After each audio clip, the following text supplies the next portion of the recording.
নমস্কার বন্ধুরা, আমার নাম রিমা। আজ আমি যে গল্পটা আপনাদের সাথে শেয়ার করতে যাচ্ছি সেটা আমার জীবনের এমন এক গোপন অধ্যায় যা আমি কাউকে বলতে পারিনি। বুকের ভেতর পাথর চাপা দিয়ে রাখা সেই কষ্ট আর নিষিদ্ধ ভালো লাগার কথাগুলো আজ আপনাদের শোনাব। গল্পটা শোনার পর হয়তো আপনারা আমাকে ঘৃণা করবেন অথবা আমার পরিস্থিতির কথা ভেবে করুণা করবেন, সেটা আপনাদের ওপর। তবে অনুরোধ, পুরো গল্পটা শুনে তারপর বিচার করবেন। আর হ্যাঁ, যারা এখনও আমাদের চ্যানেলটি সাবস্ক্রাইব করেননি তারা প্লিজ সাবস্ক্রাইব করে পাশের বেল আইকনটি বাজিয়ে দিন, যাতে আমার জীবনের পরবর্তী অংশগুলো আপনারা মিস না করেন।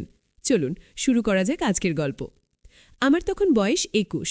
সদ্য অনার্সের সেকেন্ড ইয়ারে উঠেছি। জীবনটা খুব সাধারণভাবেই কাটছিল, কিন্তু হঠাৎ বাবার মৃত্যু আমাদের সাজানো সংসারটাকে এলোমেলো করে দিল। মা খুব একা হয়ে পড়লেন, আর আর্থিক অনটনে আমাদের দিন কাটছিল খুব কষ্টে। ঠিক সেই সময়ই আমাদের জীবনে এলেন সুজন আঙ্কেল। বাবার দূরসম্পর্কের বন্ধু ছিলেন তিনি, কিন্তু বিপদের সময় তিনি আমাদের পাশে দাঁড়িয়েছিলেন। মায়ের একাকিত্ব আর সংসারের হাল ধরার জন্য ১ বছর পর মা সুজন আঙ্কেলকে বিয়ে করলেন। তিনি হলেন আমার সৎ বাবা।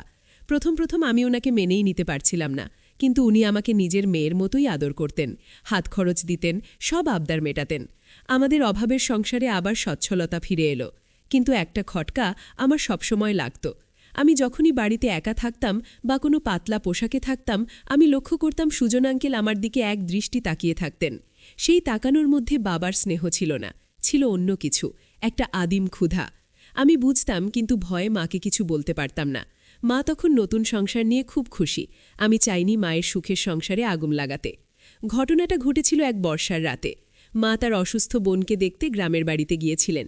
বাড়িতে আমি আর সুজন আঙ্কেল একা। বাইরে তখন অঝোরে বৃষ্টি হচ্ছে, আর মাঝে মাঝে বাজে শব্দে বুকটা কেঁপে উঠছে। আমি আমার ঘরে বসে পড়ছিলাম। লোডশেডিং চলছে অনেকক্ষণ ধরে, তাই মোমবাতির আলোয় বইয়ের পাতাগুলো উল্টাচ্ছিলাম। হঠাৎ দরজায় টোকা পড়ল। রিমা, জেগেই আছিস? সুজন আঙ্কেলের গলা। আমি একটু চমকে উঠে বললাম, হ্যাঁ বাবা, এসো। সুজন আঙ্কেল ঘরে ঢুকলেন। ওনার হাতে একটা কফির মগ, পরনে একটা পাতলা গেঞ্জি আর লুঙ্গি। মোমবাতির আলো আধারিতে ওনার চোখগুলো কেমন যেন চকচক করছিল। উনি বললেন, তোর জন্য কফি বানালাম। বৃষ্টির দিনে কফি খেতে ভালো লাগবে। আর একা একা ভয় পাবি না তো? আমি মগটা হাতে নিয়ে বললাম, না না, ভয় পাবো কেন, তুমি তো আছোই। কথাটা বলার পর আমার নিজেরই কেমন অস্বস্তি লাগল। উনি একটু এগিয়ে এসে আমার পড়ার টেবিলের কোনায় হেলান দিয়ে দাঁড়ালেন। আমার দিকে তাকিয়ে মিটিমিটি হাসছিলেন। জানো দুম্পা, তোমার মা নেই, বাড়িটা কেমন খালি খালি লাগছে। তবে উনি একটু থামলেন। তারপর আমার চোখের দিকে সরাসরি তাকিয়ে বললেন, তুমি আছো বলে আমার অতটা খারাপ লাগছে না। ওনার গলার স্বরটা অন্যরকম শোনালো, ভারী আর কিছুটা ফিসফিসানি মেশানো। আমার বুকের ভেতরটা ধক করে উঠল। আমি চোখ নামিয়ে নিলাম, কিন্তু অনুভব করলাম উনি আমার খুব কাছে চলে এসেছেন। মোমবাতির আলোয় আমাদের দুজনের ছায়াটা দেয়ালে কাঁপছিল। হঠাৎ উনি বললেন, তোর চুলে কিছু একটা লেগে আছে। এই বলে উনি হাত বাড়ালেন।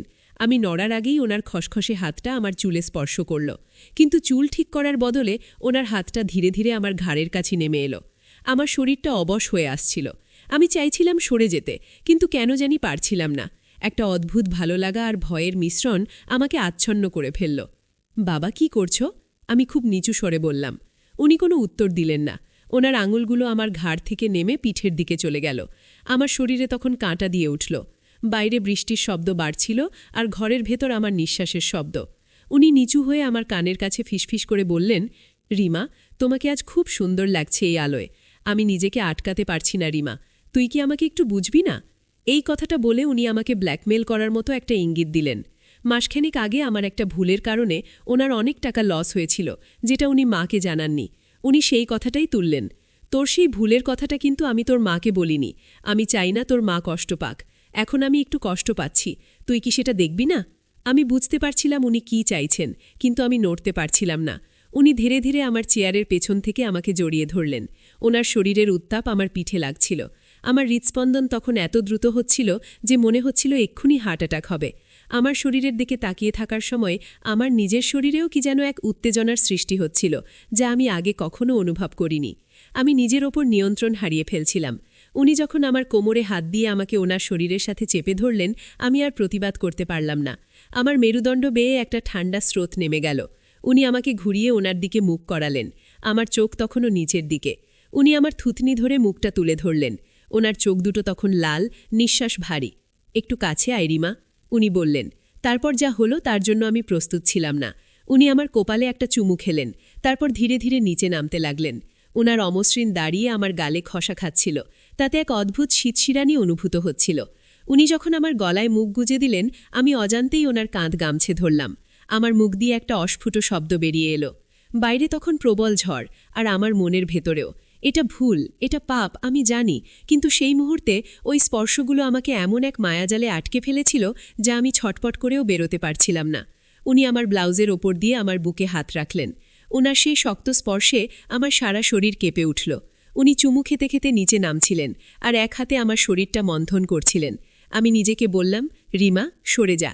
কিন্তু আমার শরীর আমার কথা শুনল না, বরং আমি আরও গভীরভাবে ওনার সাথে মিশে যেতে চাইছিলাম। একসময় উনি আমাকে কোলে তুলে নিলেন এবং বিছানায় শুইয়ে দিলেন।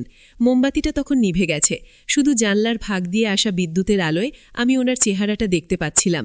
এক হিংস্র বাঘের মতো উনি আমার ওপর ঝাঁপিয়ে পড়লেন, কিন্তু সেই হিংস্রতার মধ্যে এমন এক মাদকতা ছিল যা আমি অস্বীকার করতে পারছিলাম না। সেই রাতে মায়ের আড়ালে সমাজের সব নিয়ম ভেঙে আমাদের মধ্যে এমন এক সম্পর্ক তৈরি হলো যার কোনো নাম নেই। সকালে যখন ঘুম ভাঙল তখনও বৃষ্টি পড়ছিল। আমি বিছানায় একা, কিন্তু আমার শরীরের আনাচে কানাচে তখনও ওনার স্পর্শ লেগেছিল। অপরাধবোধে আমার কান্না পাচ্ছিল, আবার অদ্ভুত এক তৃপ্তিও কাজ করছিল। মা ফিরে আসার পর আমি স্বাভাবিক থাকার ভান করলাম, কিন্তু সুজন আঙ্কেল আর আমি যখনই একে অপরের চোখের দিকে তাকাতাম, আমাদের সেই গোপন রাতের স্মৃতি ভেসে উঠত। এভাবেই শুরু হলো আমাদের এক নিষিদ্ধ অধ্যায়, যা আমি কাউকে বলতে পারবো না, শুধু আপনাদের ছাড়া। আজকের গল্পটা এখানেই শেষ করছি। জানি না আপনারা আমাকে কিভাবে দেখছেন, কিন্তু পরিস্থিতির শিকার হয়ে আমি আজ এই জায়গায়। গল্পটি ভালো লাগলে লাইক দিন আর কমেন্টে জানান আমার কি করা উচিত ছিল।